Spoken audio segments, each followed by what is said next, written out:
दोस्तों नमस्कार। वृश्चिक राशि वाले मेरे मित्रों, आप सभी का आज के ज्योतिष के इस अद्भुत ज्ञान से भरपूर कार्यक्रम में बहुत बहुत स्वागत है। हृदय से अभिनंदन है। माता रानी आपकी हर मनोकामना पूरी करें और हर भले और बुरे वक्त में आपके साथ रहें। दोस्तों, रात को सोते समय तकिए के नीचे रख लें बस यह एक चीज, और आप देखेंगे कि आपके कुल देवी या देवता स्वयं आपके सपने में आकर आपकी हर मनोकामना पूरी करने का रास्ता बताएंगे। आपका हाथ पकड़कर हर एक समस्या से आपको बाहर निकालेंगे। यह बेहद ही दिव्य और चमत्कारी प्रयोग है, और इस प्रयोग के माध्यम से आप अपने जीवन की बड़ी से बड़ी परेशानियों से मुक्ति प्राप्त कर सकते हैं। अब इस एक चीज की महत्ता का आप अंदाजा इस बात से ही लगा सकते हैं कि चाहे भले ही आप अपनी कुल देवी को जानते हो या ना जानते हो, तब भी आपकी कुल देवी केवल कुछ ही दिनों के प्रयोग से आपको सपने के माध्यम से संकेत देंगी या फिर दर्शन भी दे सकती हैं। अब यहाँ पर सबसे महत्वपूर्ण बात यह है कि सपनों को आप बिल्कुल भी हल्के में मत लेना। सपना एक बहुत ही महत्वपूर्ण प्रक्रिया है जो हमारे इस स्थूल शरीर और सूक्ष्म शरीर के बीच में घटित होती है। इसके रहस्य को यदि आप अच्छी तरह से समझ जाएंगे तो आप अपने जीवन की बहुत बड़ी बड़ी समस्याओं के समाधान भी सपनों के माध्यम से प्राप्त कर सकते हैं। अब इसका एक छोटा सा प्रमाण समझिए कि सपने में कभी कभी ऐसी घटनाएं हमको दिख जाती हैं या कुछ ऐसी बातें भी हमको दिखाई दे जाती हैं जो निकट भविष्य में घटने वाली हैं। यानी यूं कहें कि सपनों के माध्यम से कभी कभी हमें भविष्य की घटनाएं भी दिखाई दे जाती हैं। कुछ ऐसी अद्भुत घटनाएं भी हमें सपने में दिखाई देती हैं कि हम इनके बारे में सोचने पर मजबूर हो जाते हैं। कई बार हमें अपने मरे हुए पितृ पूर्वज सपनों के माध्यम से दिखाई देते हैं। वे हमसे कुछ न कुछ कह रहे या हमें कुछ बता रहे होते हैं। देवी देवताओं के दर्शन भी हमें सपनों में आसानी से हो जाते हैं। दोस्तों, याद रखें कि प्राचीन काल में हमारे ऋषि मुनियों ने सपनों के महत्व को बहुत अच्छी तरह से समझ लिया था, और इसी विषय को गहराई से समझाने के लिए उन्होंने कई प्रकार के ग्रंथों की रचना की है, जैसे स्वप्न शास्त्र, सामुद्रिक शास्त्र वगैरह। तो अब हम न केवल आपको इस चीज के बारे में बताएंगे जिससे आपको आपकी कुल देवी के दर्शन सपने में होंगे, बल्कि हम आपको कुछ ऐसी और जरूरी चीजों के बारे में भी बताएंगे जिससे आपके जीवन में और आपके ऊपर किसी भी प्रकार की नकारात्मकता हो तो वह अपने आप धीमे धीमे दूर हो जाएगी। तो वीडियो बेहद ही ज्ञानवर्धक है और हमने बहुत ही मेहनत से इस वीडियो को आपके लिए तैयार किया है। बस हम यह चाहते हैं कि आप इस वीडियो को पूरा देखें। हर एक बात इस वीडियो में जो बताई जा रही है वह आपके जीवन से जुड़ी हुई है, और यदि आप इन बातों को अपने जीवन में उतार लेंगे जैसा हम बता रहे हैं बिल्कुल उसी प्रकार से, तो निश्चित तौर पर आपको बड़े ही चमत्कारी परिणाम प्राप्त होंगे।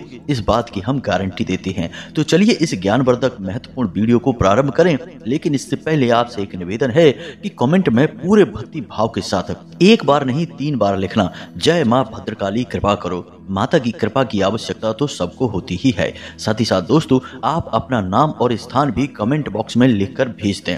हम अपने यहाँ होने वाले शनिवार के सर्व मनोकामना पूर्ति हवन में आपके नाम से आहुतियां करवा देंगे। आपके जीवन में इसका बहुत ही बड़ा प्रभाव रहेगा दोस्तों। साथ ही साथ माई के दरबार में आपके नाम से अर्जी भी लगा देंगे। यह सब हम माई के आदेश और उनकी अनुभूतियों के आधार पर ही कर रहे हैं, और इस क्रिया के माध्यम से हजारों लोगों के जीवन में खुशियां आ चुकी हैं। आपके जीवन में भी आएंगी। तो बस माई पर भरोसा रखिए और कमेंट बॉक्स में लिख डालिए, जय मां भद्रकाली कृपा करो। साथ ही साथ दोस्तों, यदि आप चैनल पर पहली बार आए हैं तो चैनल को सब्सक्राइब करके बगल में जो घंटी का निशान है उसे भी अवश्य दबा दें।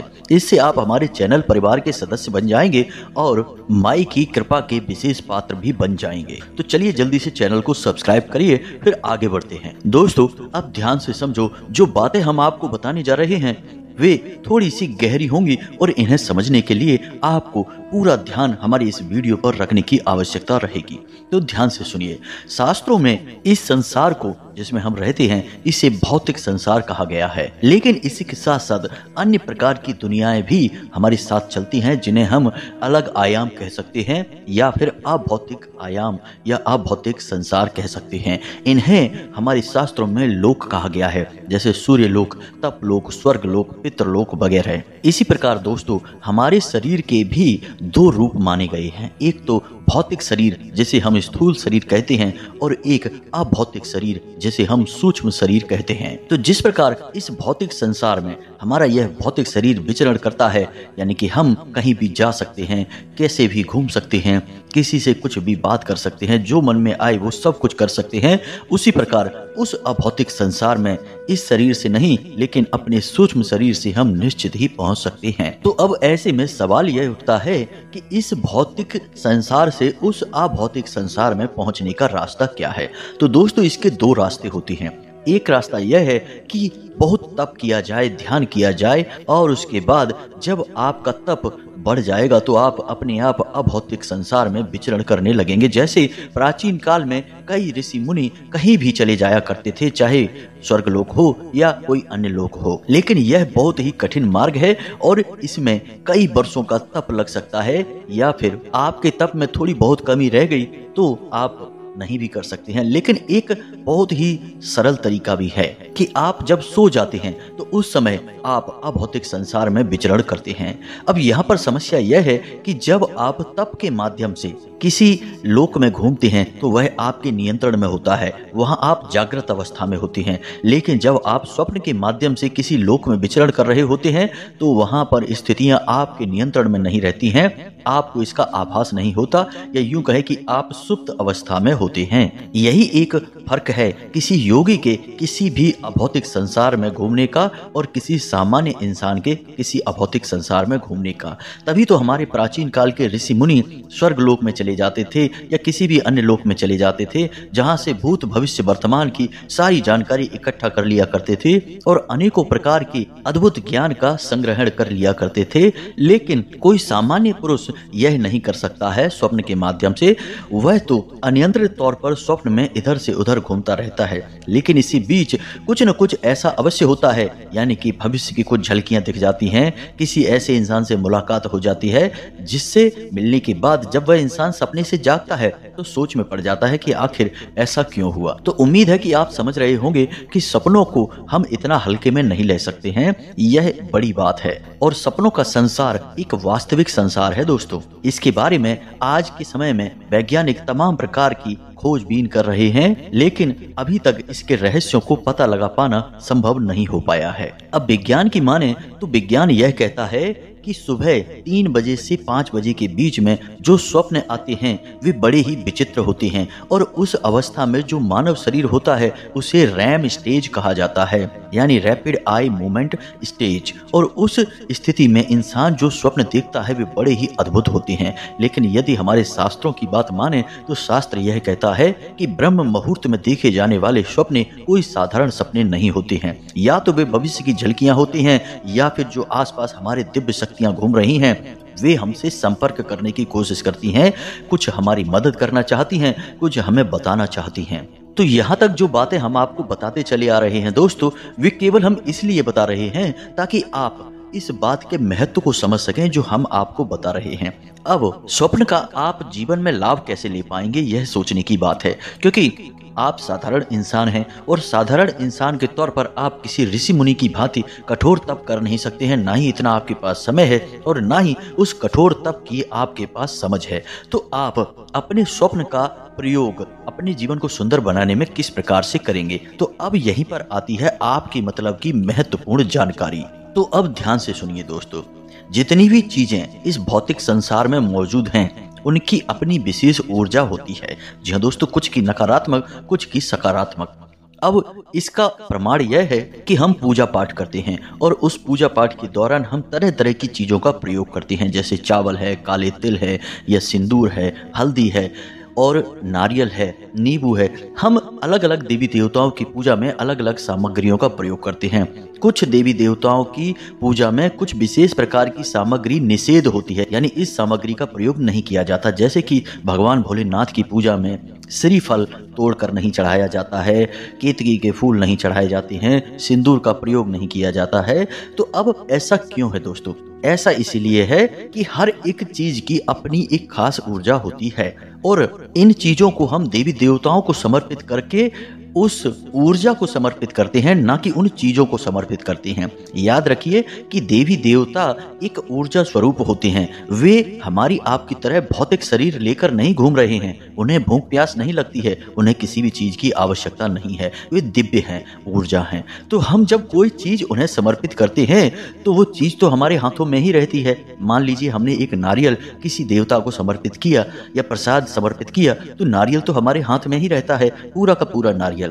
तो देवता ने क्या लिया? देवता ने केवल उस नारियल से ऊर्जा ग्रहण की है। वो नारियल तो आपके पास ही है। इसी प्रकार जब हम पितरों के लिए कोई चीज समर्पित करते हैं, जैसे थाली परोस कर हमने पितरों के लिए पितृपक्ष में अपने घर की छत पर रख दी है, तो अब वह थाली में भोजन तो ज्यों का त्यों रखा है। तो आप सोचेंगे कि पितरों ने भोजन कहाँ खाया? तो दोस्तों, ये ऊर्जा का लेन देन होता है और हम विशेष प्रकार की चीजों से निकलने वाली जो विशेष ऊर्जाएं हैं, वो ऊर्जाएं देवताओं को समर्पित करते हैं, जिससे देवता प्रसन्न हो जाते हैं। तो अब यहाँ से आपको ये समझ में आ गया होगा कि हर एक चीज की अपनी एक खास ऊर्जा होती है। अब यहाँ पर समझने वाली बात यह है कि इन ऊर्जाओं का प्रयोग हम सामान्य जीवन में करना तो जानते हैं, जैसे पूजा पाठ विधि में हम चीजों का प्रयोग करते हैं, लेकिन कुछ और भी विशेष तरीके होते हैं जिससे हम और भी अच्छी और बड़ी बातों का ज्ञान हासिल कर सकते हैं ऊर्जाओं के माध्यम से। जी हाँ दोस्तों, तो अब कुछ ऐसी चीजें होती हैं जिन्हें आप सोने से पहले अपने तकिए के नीचे रखेंगे तो आपको कुछ विशेष प्रकार के संकेत मिलने शुरू हो जाएंगे। अब हो सकता है कि पहली रात कुछ भी ना हो, एक दो रातों के बाद आपको इनके संकेत मिलने शुरू हो जाएंगे। जी हाँ दोस्तों, अब ध्यान से सुनिए। देखो, हम आपको कुछ जरूरी बात बताते हैं। जैसे कि आप कोई रत्न धारण करना चाहते हैं, किसी एस्ट्रोलॉजर ने आपको कोई रत्न बता दिया और आप धारण करना चाहते हैं, तो असल में उसका धारण करने का सही तरीका यह है कि पहले 5 से 7 दिनों तक आप उस रत्न को अपने तकिए के नीचे रखकर सोएं। जी हाँ दोस्तों, सीधे उसे धारण ना कर ले। अब उस रत्न से जो ऊर्जा उत्सर्जित हो रही है, जब आपका सूक्ष्म शरीर उस अभौतिक संसार में जाएगा, तो यह जो ऊर्जा आपके साथ जाएगी, यह आपको किस प्रकार के संकेत देगी, यानी कि डरावने संकेत देगी, कुछ परेशान करने वाले संकेत देगी या अच्छे संकेत देगी। आपको अच्छी नींद आएगी और ब्रह्म मुहूर्त में आपको अच्छे सपने आएंगे, वगैरह वगैरह अच्छे संकेत मिलेंगे। तो यदि बुरे संकेत मिलते हैं तो वह रत्न आपको धारण नहीं करना है, और अच्छे संकेत मिलते हैं तो आपको वह रत्न धारण करना है। अब चाहे रुद्राक्ष हो, तुलसी की माला हो या कोई रत्न हो, कुछ भी आप धारण करने जा रहे हैं तो उसे इसी प्रकार से हम चेक करते हैं कि वह आपके लिए शुभ रहेगा या अशुभ रहेगा। तो यह भी चेक कैसे हो रहा है? आपके स्वप्न के माध्यम से। जी हाँ दोस्तों, तो इतनी सारी बातें आपको हमने केवल इसीलिए बताई हैं कि आप इन बातों को बिल्कुल भी हल्के में मत लेना। अब हम जो आपको बताने जा रहे हैं वह आपके लिए बेहद ही महत्वपूर्ण जानकारी है। दोस्तों, आपके जीवन में जो भी परेशानियां चल रही हैं, चाहे वे मानसिक हो, आर्थिक हो या किसी भी प्रकार की परेशानी हो, रिश्ते नातों में परेशानी हो, वैवाहिक जीवन में कष्ट चल रहा हो, उन सारी परेशानियों को दूर करने की जिम्मेदारी आपकी कुल देवी या देवता की होती है। अब ऐसा क्यों है दोस्तों? आपकी कुल देवी या देवता कोई साधारण ऊर्जा नहीं है। वह एक ऐसी ऊर्जा है जिसने आपके कुल की लंबे समय तक रक्षा की है, आपके कुल की पालनहार रही है। अब हो सकता है कि आज के समय में आप उसके बारे में जानते भी नहीं हो कि आपकी कुल देवी कौन है, आप पूजा पाठ भी नहीं करते हो उनका, लेकिन आज भी वह ऊर्जा आपके आसपास ही रहती है। बस आपने उसका आदर नहीं किया है, पूजा पाठ नहीं की है, तो अब उसकी जो सत्कृपा है आपको प्राप्त होनी बंद हो गई है। इसी वजह से आपके जीवन में बात बात में, छोटी मोटी बातों में भी कलेश बना रहता है, परेशानी बनी रहती है। तो ऐसे में यदि आप किसी माध्यम से अपनी कुल देवी या देवता से संपर्क स्थापित कर लेते हैं, तो यह आपके लिए सोने की खदान प्राप्त कर लेने जैसा होगा। फिर आपके रक्षक हमेशा आपको सतमार्ग पर लेकर जाएंगे और परेशानियों को अपने आप दूर कर देंगे। जी हाँ दोस्तों, तो कुछ चीजें ऐसी होती हैं जिन्हें हम अपनी कुल देवी का स्वरूप बनाकर घर में पूज सकते हैं, और उसके बाद उन्हें हम अपने तकिए के नीचे रखकर सोएंगे और प्रार्थना करेंगे तो कुल देवी आपको दर्शन देंगी। जी हाँ दोस्तों, तो अब ध्यान से सुनिए। हमने आपको एक सुपारी वाला प्रयोग बताया था जिससे आप अपनी कुल देवी के बारे में पता लगा सकते थे। तो अब उसी प्रयोग को आगे बढ़ाते हैं। शुक्रवार के दिन आपको यह प्रयोग करना होगा। आपको चाहिए एक साबुत सुपारी, एक सिक्का, चांदी का सिक्का होगा तो सर्वोत्तम रहेगा, थोड़ा सा कलावा, लाल प्रसाद, लाल पुष्प, लाल आसन और अपने लिए भी लाल रंग के वस्त्र। अब इस उपाय की पूरी विधि को भी आप ध्यान से समझिए। आपको यह उपाय शुक्रवार के दिन रात्रि के समय करना है, यानी कि रात में 9 बजे के आसपास। तो आपको क्या करना है कि स्नान करने के बाद पवित्रता के साथ एक लाल रंग की चौकी बिछानी है, यानी एक चौकी रखनी है, उसके ऊपर लाल रंग का आसन बिछाना है और स्वयं भी अपने लिए लाल रंग के आसन ही बिछाएं। और उसके बाद आप उस आसन पर विराजमान हो जाएं, आपने लाल रंग के कपड़े पहने हों, और उसके बाद आपको उस आसन पर वह सिक्का रखना है। उस सिक्के के ऊपर सुपारी रखनी है और सुपारी को गंगा जल छिड़क कर शुद्ध कर लेना है। अब आपकी प्रक्रिया शुरू होगी। पहले गाय के घी का एक दीपक जलाना है। उसके बाद अपने कुल देवी या देवता का आवाहन करना है। हाथ जोड़कर आंख मूंद कर यह निवेदन करना है कि आप अपनी कुल देवी को नहीं जानते हैं, कृपया कर इस सुपारी में ही आपकी कुल देवी या देवता का स्वरूप विराजमान हो जाए और आप इस सुपारी को अपनी कुल देवी या देवता का स्वरूप मानकर ही पूजेंगे। ऐसा निवेदन आपको करना है। उसके बाद आपको उस सुपारी पर थोड़ा सा जल अर्पित करना है। उसके बाद कलावा थोड़ा सा तोड़कर उस सुपारी के ऊपर रखना है और बोलना है कि माई, हम आपको यह वस्त्र अर्पित कर रहे हैं। पुष्प देना है, माई के सामने रख देना है और बोलना है कि माई आपको पुष्प अर्पित करते हैं। उसके बाद प्रसाद अर्पित करना है और उसके बाद माई के ऊपर हल्दी लगे हुए चावल अर्पित करने हैं। इसके बाद माई को एक नारियल अर्पित कर देना है। जी हाँ दोस्तों, बस इतनी सी प्रक्रिया आपको करनी है और उसके बाद आपको मन में यह विचार करना है कि आप अपनी कुल देवी को नहीं जानते हैं और आप उनका पूजन करना चाहते हैं और आप चाहते हैं कि आपकी कुल देवी आपके घर में प्रवेश कर जाएं, आपके घर की रक्षा करें और आपके जीवन में जो उथल पुथल चल रही है, परेशानियां चल रही हैं, उन परेशानियों को दूर करें। अब इस प्रयोग के बाद आप जब रात में सोने जाएं, यानी वहां से तो आप उठ जाएंगे, दीपक जलने देंगे। उसके बाद जब आप रात्रि में सोने जाएंगे तो आपने जो सुपारी और एक सिक्का जो माई का स्वरूप मानकर पूजन किया था, उसे आप उठाकर अपने तकिए के नीचे रख लेंगे। याद रखना है कि जब आप सोने जा रहे हों, ठीक उससे पहले आपको यह रखना होगा और आप जब यह क्रिया कर लेंगे उसके बाद आपको ठीक सो जाना होगा। यानी फिर आप ना तो मोबाइल देखेंगे, ना किसी से कोई बात करेंगे और ना ही आप बिस्तर को खाली छोड़ेंगे। ऐसा नहीं कि आपने तकिए के नीचे इन्हें रख लिया, उसके बाद आप चले गए कहीं घूमने, किसी से बात करने, यह गलत हो जाएगा। तो आपको बस फिर सीधे लेटना है और लेटते समय आप सीधे लेटेंगे और अपने छाती पर अपने दोनों हाथ रखेंगे और प्रार्थना करेंगे कि आप सोने जा रहे हैं और आपको उम्मीद है कि आपकी कुल देवी आपके सपने में आकर मार्गदर्शन करेंगी, अपने दर्शन देंगी और आप पूरे भाव के साथ, भक्ति के साथ उनका पूजन करना चाहते हैं और उनकी कृपा प्राप्त करना चाहते हैं। जो भी भूल चूक आपसे या आपके परिवार के किसी सदस्य से हुई है, उसे कुल देवी माफ करें और स्वप्न में आकर किसी प्रकार का संकेत दें या दर्शन दें। इस प्रकार की आपको प्रार्थना करनी है और आंख बंद करके सो जाना है। मन में बस यही भाव रखना है कि आपकी कुल देवी आज आपको निश्चित तौर पर सपना देंगी। अब यह क्रिया हो सकता है कि पहले दिन करने से आपको किसी प्रकार का फल प्राप्त ना हो, क्योंकि पहले ही दिन में भाव इतना गहरा नहीं हो जाता है। याद रखना दोस्तों कि जब तक आपका भाव गहरा नहीं होगा तब तक आपको किसी प्रकार का संकेत प्राप्त नहीं होगा। तो 1-2 दिन लग सकती हैं। पहले दिन शायद कुछ ना हो, दूसरे दिन भी कुछ ना हो, लेकिन तीसरे दिन निश्चित तौर पर आपको किसी न किसी प्रकार का संकेत मिलेगा।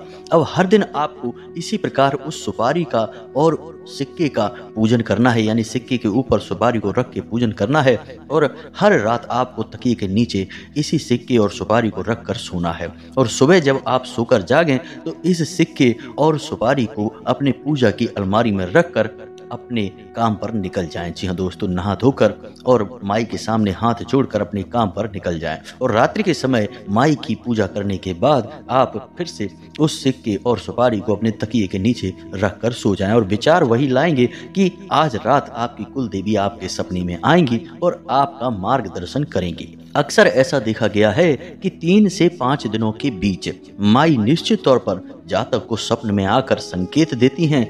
अक्सर ऐसा देखा गया है कि जातक को स्वप्न में दर्शन ही हो जाते हैं। हमने सैकड़ों लोगों को यह प्रयोग बताया है, कुछ को पहले दूसरे दिन और कुछ को 3 से 5 दिनों के बीच में माई के दर्शन होते हैं, लेकिन स्वप्न में निश्चित तौर पर दर्शन होते अवश्य हैं। अब आप इस प्रयोग को करके देखना हमारे कहने से, और आपको कितने दिन में माई के संकेत मिले या दर्शन प्राप्त हुए या उनसे जुड़ी किसी भी चीज के संकेत प्राप्त हुए, यह आप हमें कमेंट करके बताना। अब यहाँ पर जानने वाली बात यह है दोस्तों कि आपको जब माई के संकेत मिल जाएंगे तो फिर आपको क्या करना है।